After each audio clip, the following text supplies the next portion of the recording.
So I'm very happy to welcome the panelists. Professor Stefan Koriot of Ludwigs-Maximilians University. He has the chair for public law.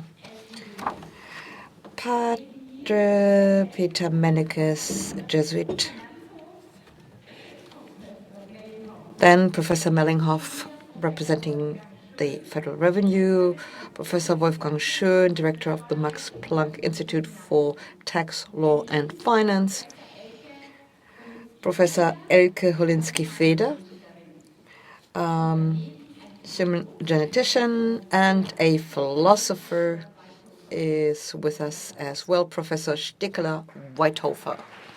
Now, these are the panelists, and I'm happy to welcome them.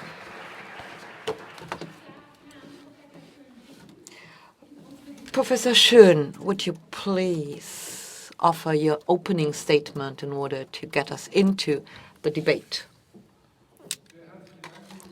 Thank you very much, Frau Flick. Ladies and gentlemen, people tend to ask us what's so special about CONVOCO, and among the special features of CONVOCO, I would like to mention that 24 hours ago we did not even know what we would be talking about. A day ago, 24 hours ago, we were invited to come to Salzburg in order to ponder the topic jointly, in order to figure out what the most important aspects are. And that's why we are having a group of theologians, doctors, philosophers, and many others who are eager to talk about inaction as the most important challenge of action. We spent a few hours together. Professor Wochol from Berlin will give you a summary of the talks we had here yesterday.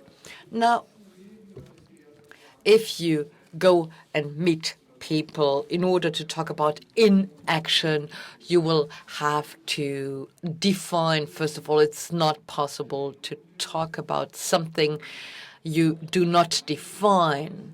Being lazy and thus not capable of action is not what we talk about.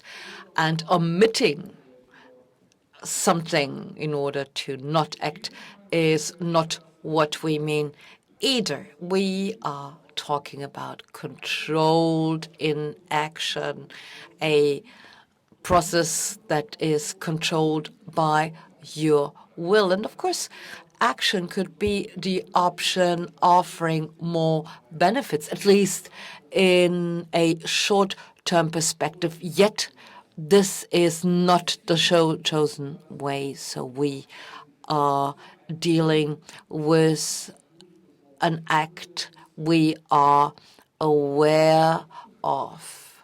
Now, does it make sense to identify action as the most important, inaction as the most important form of action in an ontological sense? I mean, are we talking about the smoker who needs more energy in order to refrain from not smoking? What is it we are talking about? There are lots of gray zones, of course, between action and inaction, but we have to recognize and acknowledge the difference in action means we refrain from intervening into the fields controlled by others and the freedom of others. And then, of course, there are also theological and philosophical dimensions we have to see, i.e., the core of inaction is what we also find in the Ten Commandments. And one of us said this is part of a global ethos. Thou should not kill, not lie, and not commit adultery. Now, these are obligations of inaction. So it seems to be possible to agree on a core segment of what should not be done instead of agreeing on positive duties or obligations of action. Still, there will be gray zones. You should not kill your enemy. You should not kill those who follow a different creed, different from yours. There are a number of items you could put on your agenda. However, philosophers tend to tell you that what we are dealing with is what we'd label a default option. In the case of doubt, you don't act. Now, if you overcome this core segment of inaction, you get into the field of freedom where you can do whatever you want to do. Cardinal Höfner once said about Germany that even if you allow people to be free, you have to act a clause or a paragraph stating you are not obliged to be free, though. Now, inaction thus becomes a subject matter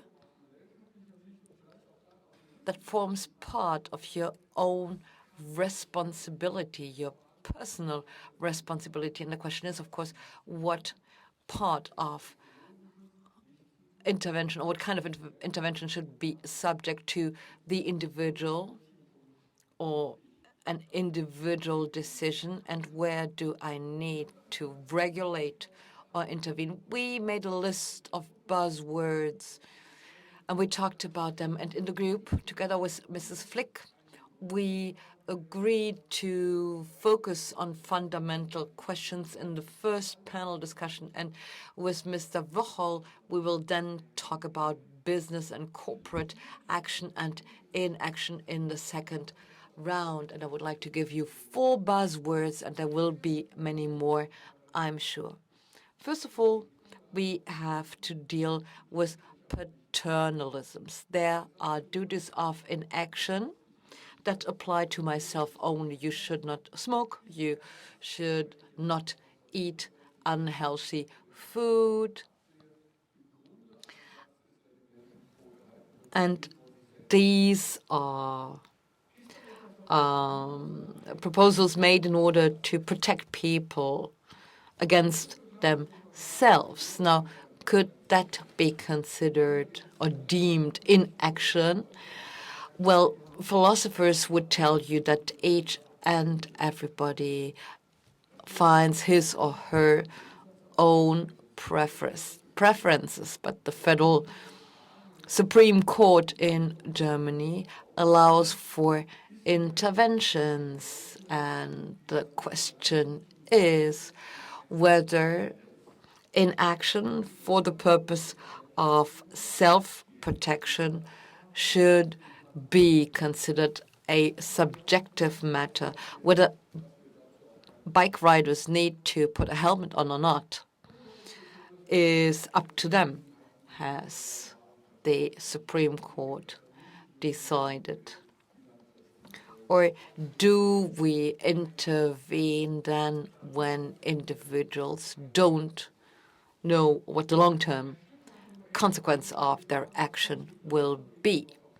A second dimension is the responsibility I have in view of the other. Now, this is about guarantees, but this is also about loose or general moral obligation. Of course, there are duties derived from the generational contract or the obligation children have with respect to their parents and so on. But we have to agree on general solidarity duties, which need to be translated into legal obligations. If you wander through the Austrian Alps, you might find someone who needs help. And in spite of the fact that you have never made an agreement with him or her to help him or her in case of need, you'd be obliged to help. So we have to distinguish general guarantees and specific aid or help granted. And then, of course, there is the medical dimension. What does the doctor owe to a patient? What does he or she owe to the relatives or the members of the respective health insurance or society? How much autonomy does a doctor need? Can he or she claim autonomy?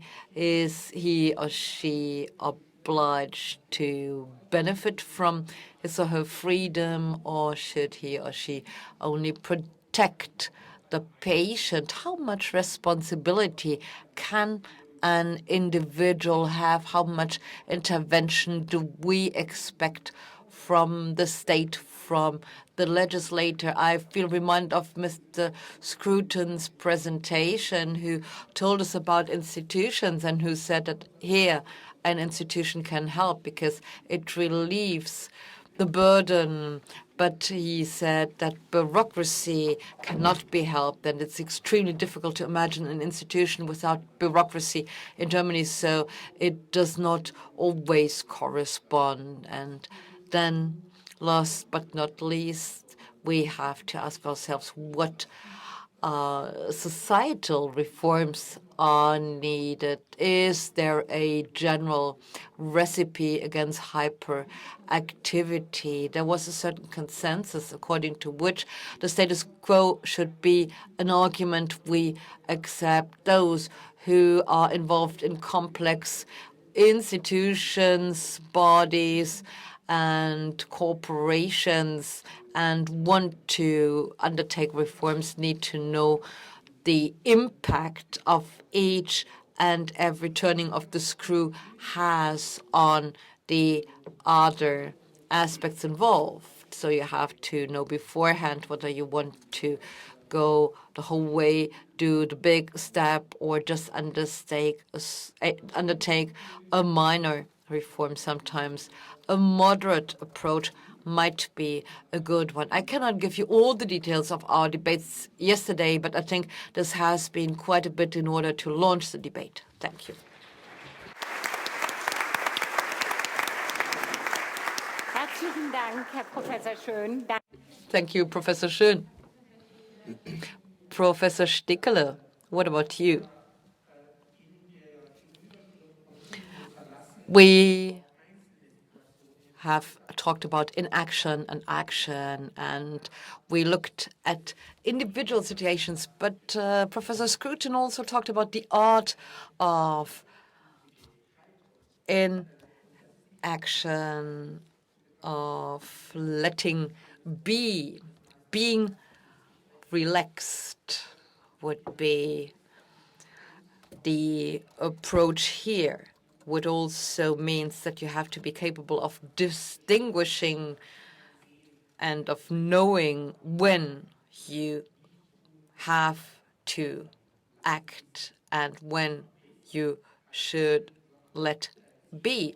Because this is not about insinuating that not acting would always be better. This is about differentiation. And it's interesting that there are a number of proverbs and sayings that tell us that being slow or letting be is better, like Eile mit Weile, for example, and others in German. So the important bit is to know when you should let be. So we have to compare the old situation and see it in the light of new requirements. Patermenicus. I'm representing an old institution,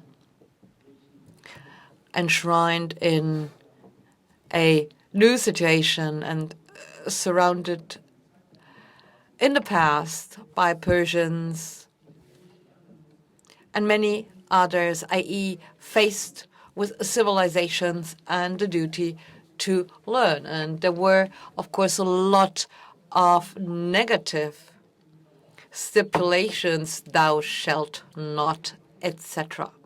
But then, in the course of history and in the evolution of humankind, principles were developed like go and work, ora and labora, for example. And then there are situations in which you should not do a thing. And then there was the idea of contemplation, act on the basis of the moment and in the context of a greater transcendence. And then in churches and with respect to no matter which spirituality, people began to understand that we don't need these categories anymore. And I've been a priest all my life, and I've learned a lot from artists. I think religion should create spaces so that people can be brave and not act. James de Beyer says, take the benches out, cover all the pictures, take the altar away. And I mean, of course, you might go and be shocked being a priest. You might think you need the altar to work. But this is an artistic insertion. So he was with me, and I was surrounded by 4 civilizations or cultures at a mass I gave. The figure of all questions was in the room. The figure of one question was in the room. The figure of the methodological philosophy was in the room. And the figure of the question of death was in the room as well. And after the service, everything was empty. Nothing could be seen anymore. Just a vast emptiness. The extension of time. And that's probably what Marina Abramovich will speak about as well. So we have extension, expansion, and you are faced with numerous questions, and you won't be able to answer these questions, and you should not answer these questions, but you should be brave, courageous, and face what is around you and below your feet even. And that's the very moment, because you go and reflect, and that's how you get the courage to not act, knowing that it will be more successful than any action can be, or any recommendation or advice suggests. And this is what we are being challenged with here. And each of us in his or her institution and against whatever kind of experience or backdrop needs to be aware of this particular importance, because any question of humankind is a question of design. Everybody is an artist, so let's do it. Schöner Punkt. Wer möchte sich anschließen? Well, this is the point. Who would like to continue? Expansion of time or stretching time. This is a term which I really like. You see, we live in times of the culture of activity. Things have to happen all the time. We have to, say, occupy ourselves with new technologies. Even in my spare time, things have to happen. This era of activities, and you know, this is what is everywhere, and inaction is something which, you know, stands back. But it is not an absolutely new phenomenon. In a magazine, I read about a satire which Heinrich Böll wrote during the economic miracle days of Germany, and he wrote, "Something has to happen." All people in this satire or satirical book say, something has to happen, and at the end, that nothing really happens. You know, inaction was the result, and this is what we have to find again. You see, there is one kind of inaction, which is in the shadows, or which plays against the backdrop of something, i.e., you've got alternatives of action. You could do something, but you don't do something. And there's another kind of inaction which happens against the backdrop of you should do something, but you don't do anything. So these are two different, say, spaces. In both cases, we are talking about the freedom and responsibility of an individual. In the first case, you can make a decision you could do, but you don't. And in the second case, responsibility, you should do something because the legal system requires people, one or several, to do something, but they don't. And I think we should become aware of the fact that, you know, if we live, or that we have spaces for, say, inaction, although you've got the possibility of doing something. And I think this is a very important part of, say, freedom or liberty. You can look at the basic rights or fundamental rights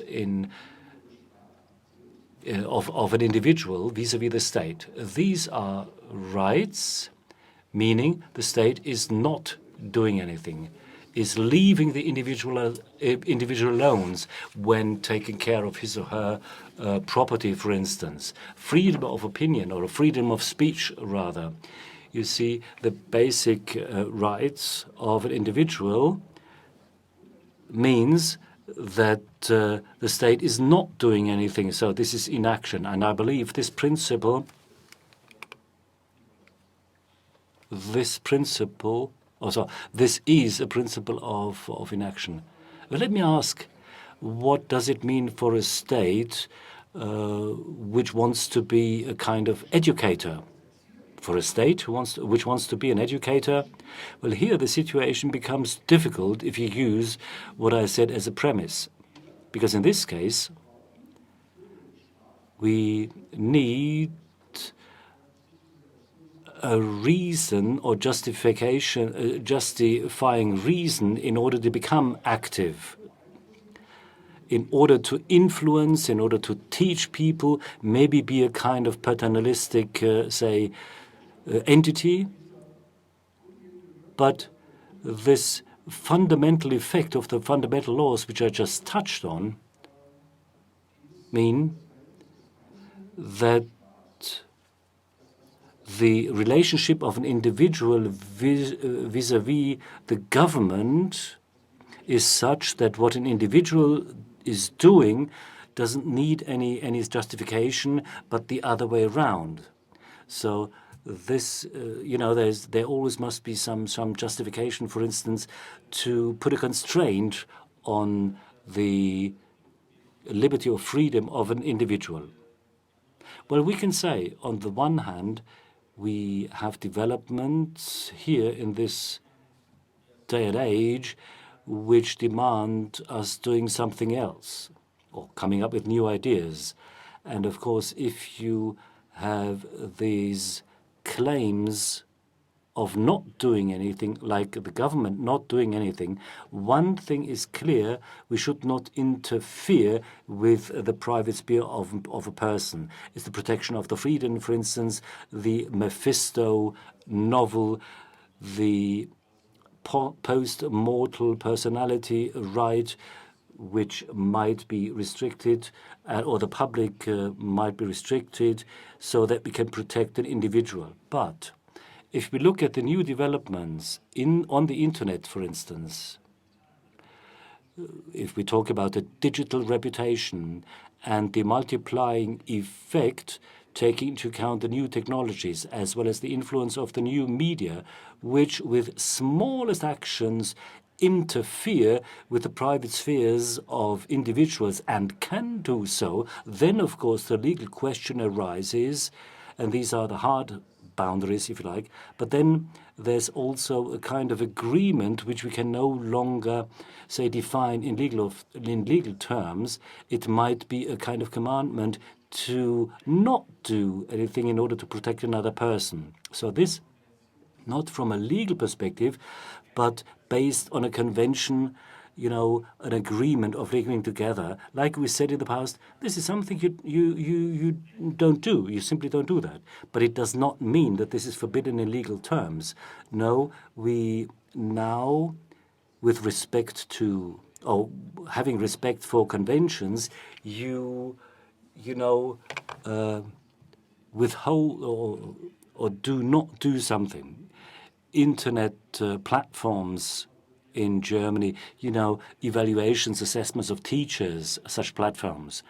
And, these teachers or professors are then evaluated like products, and this will have serious consequences on all our lives. And if you see that denouncing individual people will have enormous repercussions, and of course sometimes the government must step in, and here, say, state-controlled investigations and results are published and are spread in such a way that it will cause irreversible damage. There are several examples you can certainly think of. So again, the question is, do you do something like this if, because here several, say, kinds of freedoms collide with each other? Well, this might lead to a fact where more and more laws will be put into effect.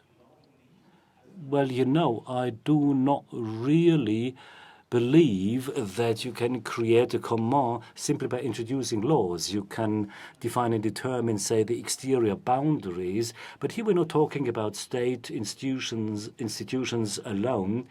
Here other institutions are also required to come up with command. For instance, respect vis-à-vis another person. This and the care of dealing with one another. We have to strengthen this idea and this way of doing things, and you cannot bring something like this about simply by introducing new laws. Well, this takes us back to the institutions which Professor Scruter mentioned. And this is what Mr. Scruton mentioned.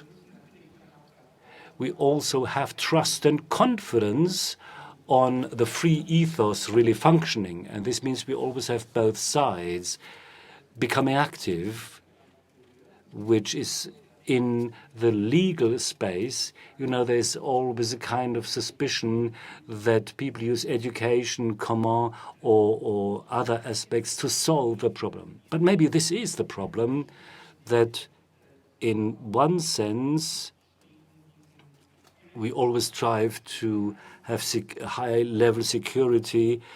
Maybe this is the problem, that we colonize this feeling of trust and confidence when dealing with others.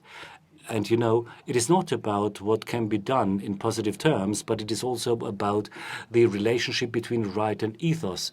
And I'm sure that we should not introduce too many laws. And of course, I know that this is not an easy question to answer. Well, this brings me to you, actually. Well, institutionalization, I would wish to have something like this, prenatal diagnostics, for instance. I'd like to single this out. Indication, about, say, an abortion. Surely there are rules in place and laws in place against the backdrop of morals and customs. But you reach limits and boundaries very quickly because the situation is different for each and every person. The situation is experienced by different people in a different way, in their ways, that is. And, and under specific circumstances, a couple wants to have an abortion, and you perfectly understand all this, and it is our task, of course, our remit, not to give negative advice, but it is our task to find, when talking to these people, to find a solution with which these people can live happily afterwards. And you have to do so within a very short period of time. You have got that much time. And the law really determines a lot, and this has to do with implantation diagnostics as well. You see, sometimes it would be better to have institutions in place where we, the doctors and others, also on an interdisciplinary level, could discuss such a situation and come up with a common or joint solution which not an individual has to bear.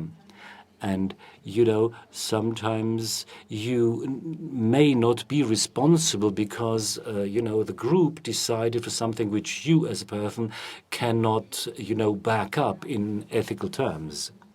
Inaction as a conscious way of not doing anything. It is not about inaction simply because you don't want to do anything.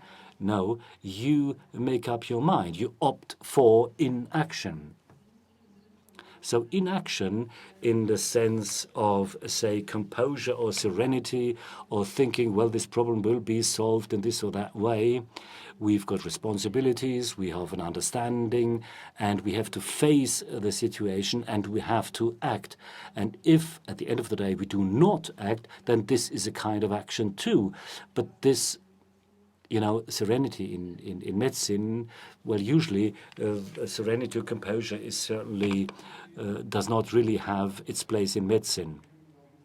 When talking about institutions, we have to come back what Mr. Scruton said. There are very difficult situations like in prenatal diagnostics, and you want to set up a kind of institutional framework within which you can take specific decisions. But it shouldn't be red tape. It shouldn't be a bureaucratic boundary. It should not be a kind of framework which over-regulates everything or formalizes everything, something which we experience frequently, particularly in our, say,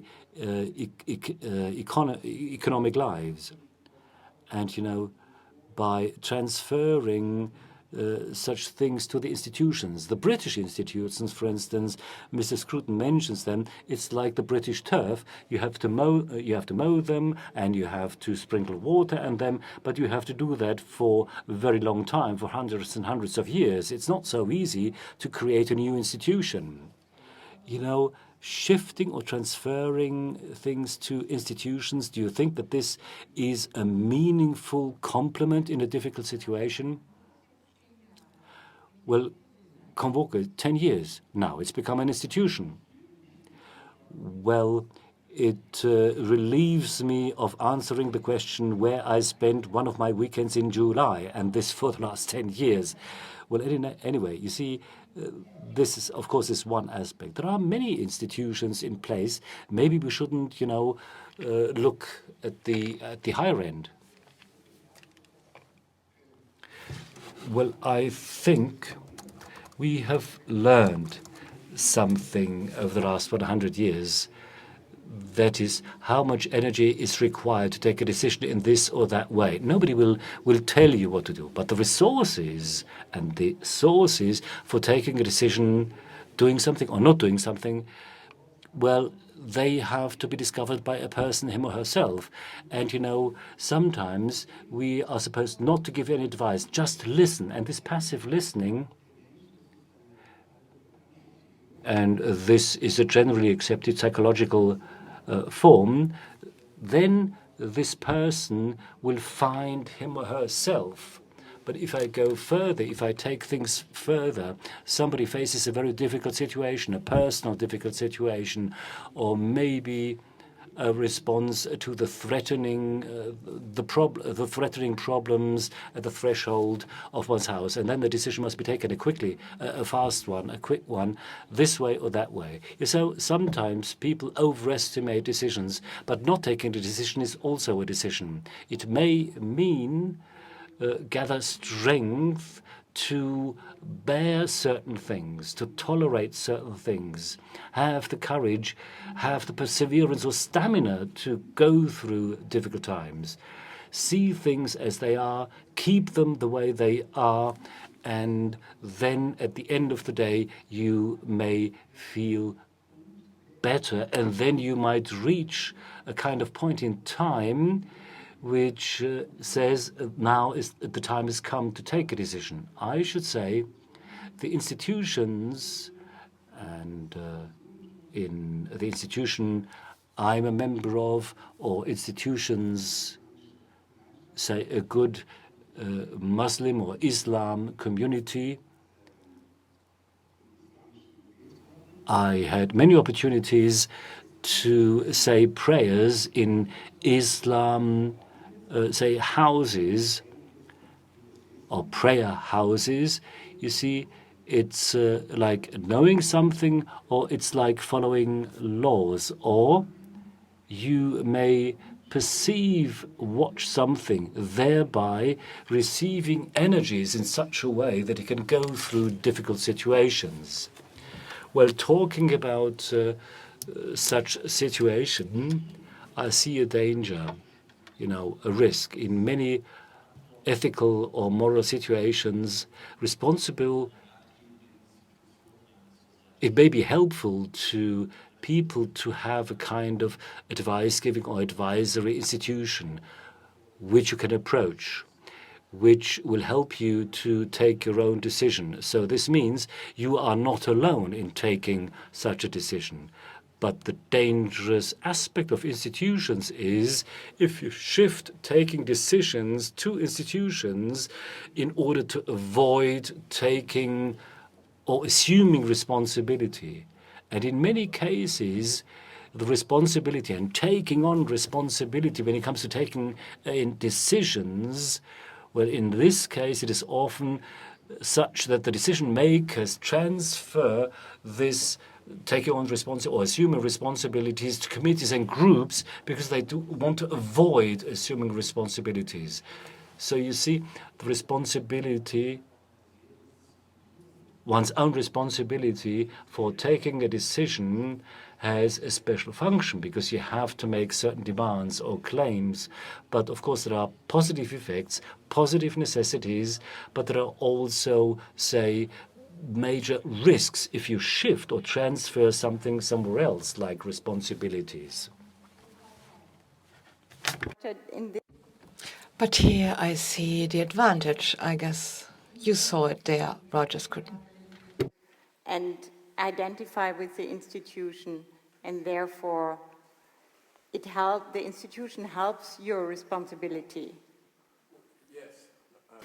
Yes, I agree entirely with the problem that Mr. Schoen has raised, that an institution has to be separated from the bureaucratic thing that closes everything up and fragments the decision. But if you can see it as an extension of your will into the will of others, so that those others become part of you, that's for me the crucial thing. You know, that you are no longer fixed in this moment, but you are committing yourself to the people who come after you and people who've come before you, so that the decision is in some sense represents the community rather than just you. Okay, thank you. Thank you for clarifying. Ich denke, man darf diese Institutionen. I think the institution should not be too powerful either. It should not be institutions that take your responsibility from you or which are responsible instead of you. You sign, and being a doctor, you are faced with patients who need advice. And if it comes to abortion, it's your experience, your ethics, what matters, but there is nothing to back you, and eventually you have to take a decision, which is different from having a corrective agency involved, or from having a partner in a dialogue. The ambivalence has become evident when Roger Scruton gave the example of the Meistersinger, because this was about judging how good the masters could sing, and the master singers were interesting because this was not about one institution being better than others. I mean, Ludwig Wittgenstein taught at Technische Hochschule in Berlin, Charlottenburg, and allegedly he heard 20 times per year Die Meistersinger, in order to give you the example of a philosopher of the last century.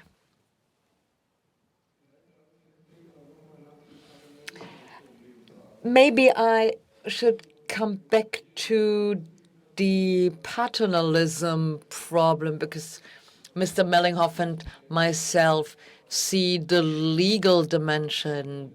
Made the state oblige people to protect themselves? What does the philosopher say? Now, at first glance, the ban which we see as part of the Decalogue is not based on the idea of allowing, as long as the freedom of others is being affected. So positive obligations should not prevail, should not form the majority of obligations, because people should be as free as possible. So intervention should take place only there where it would not work without any intervention. Otherwise, we should always opt for the defensive approach. This should be the meta rule. Hegel, interestingly enough, is considered a state philosopher. I do see him as a freedom philosopher, and he thinks in a very English way. Now, Mr. Stigler just underlined the philosophical dimension. I guess all disciplines could agree on the very same principle. We would find different words. I guess the economists would find words which differ from what Mr. Mellinghoff would say, maybe. But as far as the principle is concerned, i.e., the autonomy of the individual should prevail, but you have to give reasons if you want to exceed it, is also being accepted. In other words, we would not want to have excessive institutions, and no matter whether you are based on the Anglo-Saxon tradition or the continental European, one does not make a difference. And we do tend to see much too many institutions. The fundamental condition of our basic law is, if you ask me, ailing. And if it comes to the distribution between the individual and the collective, I'm skeptical. So we have to be careful, right? Yes, maybe. But we have to differentiate. The political debate is different from the legal debate, because we have to see the constitutional law, and the topoi used there as an argument is different, because the law usually argues on the basis of the common good. But then if you talk about safety belts or the helmet for bikers, now the federal law court ruled the way it ruled, because whether you wear a helmet or not has no impact on the payment you might receive from your insurance company. And that's what it's all about. In other words, if others have to pay the price for your suffering in case you don't buckle up, or in case you don't wear a helmet, you are in a very different situation from a situation in which the community of the insured does not pay for your injuries. So there are a number of examples to show implications without any state intervention, and the need to buckle up has been mentioned with respect to the need for protection. The individual needs to be protected, but also because the insurance companies were to pay or are to pay in the case of damages. And of course, you can reduce the payment if you show responsibility yourself. And then, of course, if the individual is the one to decide, you don't know whether people are compliant or not. And there's always the risk of abuse. And as soon as we see abuse, we try to find rules in order to minimize the risk again, which is why yesterday and today we've been faced with the fact that there is no free lunch once again. It's impossible to do without any costs, and legislation is not necessarily the better form of action. But I think we all agree on this. Well, it's quite difficult to figure out what the insurance company offers as far as smoking is concerned. I mean, people mention the health insurance companies time and again, but what about pension payments? I mean, the government can save a lot of money by having smokers smoke. No, but seriously, social reforms, and Stefan Curio quoted one of his teachers who had said that if you want to change, you have to prove that change is needed. Now the question is, to what cases can we apply this truth? Well, actually, the phrase as such insinuates that within ourselves we find the wisdom of our parents, i.e., we carry in us the treasure of the wisdom of former generations. And if you want to change things, you should have good reasons for it. One example, a special one, which is very close to my heart, and that's the modification of the Constitution. We tend to say that the Constitution is the most important book of rules. It should apply as long as possible, should be brief, should not be modified all the time, and should be respected by everybody and complied with in order to not lose its character as the most important, as the supreme book of rules. However, in Germany, there is a new trend according to which people want to change the Constitution according to the respective situation. However, this was not the original idea of the Constitution, because the Constitution should only be changed after you have analyzed the situation and only if you can prove that there are deficits which need to be overcome, and which can only be overcome by changing the Constitution. And you have to prove that the means you want to use, i.e. a new constitutional law, helps you achieve your goal, and you have to identify the goal. I mean, this is banal, but if you want to change, you need to prove that change is needed, was the saying that has just been quoted and we find that this principle is not being respected in many fields, politics first and foremost,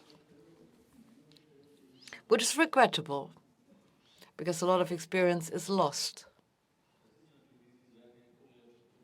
Right, Mr. Koriot, that's what we need to claim theoretically, but it's difficult to implement it in practice or to put it into practice. Let me give you another example, the subsidiarity principle. If the lower levels don't help you anymore, help will come from the top levels. This is an acknowledged principle which is either ignored or violated most of the times. The question is now, what does the legislator do? The legislator does not intervene in many cases. Sometimes it feels driven to act in order to end debates about the criminal code, for example, or in order to go and say, I did something. And then, of course, politicians are elected in order to end certain situations or change certain situations. So there is a political will according to which something should be changed. And nobody goes and asks, well, is it necessary to change it? It's the political will that matters, and that's the reason why people vote for the respective politicians. Now, we will open the floor in a minute, but I would like to underline that I'm very happy to have a natural scientist on our panel as well, which is why I would like to ask you once again, Mrs. Solinsky-Feder, because we tend to give the we tend to give examples from the field of law all the time. But what about you and human genetics? Now, non-action in my discipline involves the right of not knowing. You can check the genetic structure of a human being, and you could go and tell him or her, you will suffer from a certain disease in 30 years. And often parents suffer from a disease, and then they want to have their children examined in order to know whether these will suffer from the same disease or not. But then we have to underline the importance of the right of not knowing. Not everybody can cope with a burden, with a certain piece of information, and it's the right of children to get to know if they wish to know. And we tend to recommend that people are getting an opportunity to take an informed decision. So you have to respect the right of not knowing. But then you also have fields where you would not want to see that much of regulation, because it should be possible to assess a certain situation, and a doctor should then help the patient find out what is important to know. There are lots of rules and regulations which make this information and consultation difficult, however. So there is a right of not knowing. The right of not knowing, the right of being forgotten, that was the Google decision. The right to not know is probably the most important counter-argument against the right of forgetting, right? Now that's interesting, because this is also a form of inaction, which implies my conscious decision according to which I don't want to know a thing in order to not have to act in view of a given situation. So not everybody is being obliged to know or decide. Thank you very much. I'd like to thank all of them for their contributions.